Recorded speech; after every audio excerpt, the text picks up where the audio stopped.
Hey Hebrew fans, today we're going to talk about Granamyr and the different versions of him throughout the years.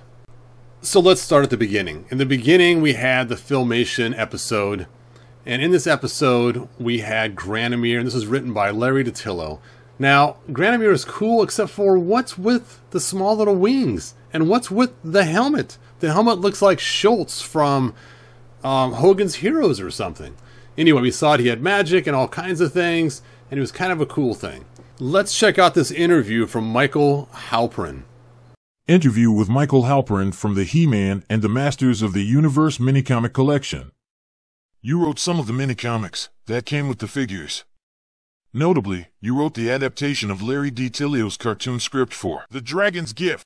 You also wrote minicomics such as Siege of Avion, The Secret Liquid of Life, and He-Man and the Insect People.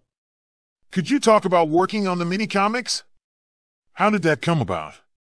Because of my intimate knowledge of story, characters, and development, Mattel suggested I write some of the minicomics and introduce elements sidelined in the TV series. It proved to be a rewarding experience, since Mattel accepted the work with little interference, and they brought in great artists who created imaginative, stylized illustrations that blended with the stories. The comics included an adaptation of Larry DiTillo's The Dragon's Gift. Larry came to my attention during the pre-production phase of the TV series when I read a story he wrote for a Dungeons & Dragons magazine. He brought a fresh dynamic to the series and became one of Master's principal writers. My other titles were The Obelisk, Double-Edged Sword, Ring of Dreams, Temple of Nepthu, He-Man and the Insect People, Slave City, adapted from A Tale of Two Cities, Siege of Avion, adapted from Reign of the Monster, The Secret Liquid of Life, adapted from The Search, and Masks of Power. Now in the comic version, Dragon's Gift, written by Michael Halperin based on the Larry DiTillo episode, we can see the exact same thing. We have Granamyr, and he's saying, hey, chop down Sky Tree and I will save Man-at-Arms from being crystallized in his form. And so Teela and He-Man are kind of like, I wonder if we should take this mission. Sure, what the heck. After all, it saves Man-at-Arms. They come back empty-handed. They find out the tree has knowledge and old and living, and they're like, we just can't cut down this tree. And then, of course, Granamyr is very happy to hear that He-Man and Teela and his friends are doing really good and not killing life. Now, in the 2000X cartoon, we saw this big, awesome red dragon from the cartoon episode Dragon's Brood. He was also used in other episodes as time went on, but that's where we first saw him, and he was awesomely amazing. Now, I often wonder, was this supposed to be the Granamyr 2000X? We even see He-Man riding him towards one of the end of the cartoons. So let's talk about the toys that were released with Granamyr. The first one is this one right here, and this is based on the Filmation cartoon made by Larry DiTillo. And you can see he is very reminiscent of the cartoon from Filmation. He's even got the same helmet, and he has the small little wings, and he's got the big giant belly and the big long lanky legs, which work great for having him sit like on something like this right here. So he is the dragon on the shelf. And he is monstrously huge. I remember when I first got mine, the first thing I did was try to put them all together, and his tail ended up breaking where it connects. And this guy cannot handle a fall. So if he was to fall off here, he would shatter into pieces and be unfixable. Well, they also gave us a second one too, which is this green one, which is based on the comic by Michael Halperin.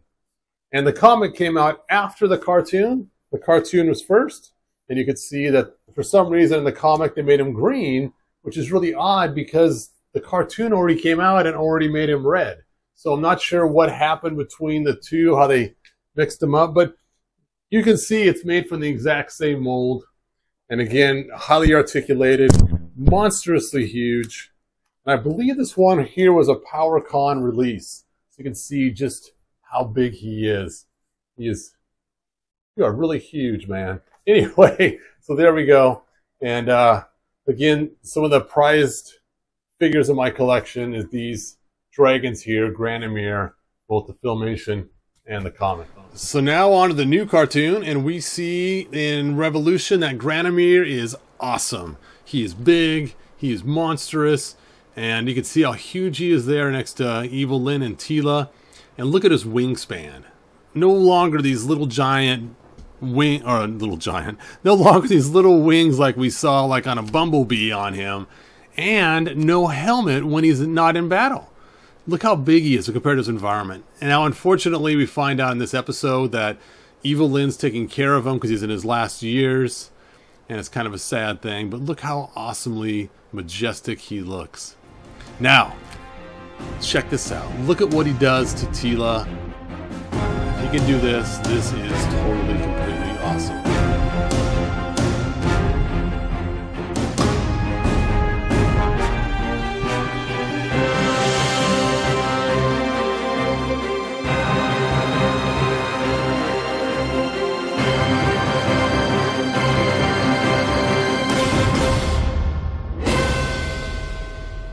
Now, of course, he gets one last battle. You can see him in his helmet, and he's so cool looking.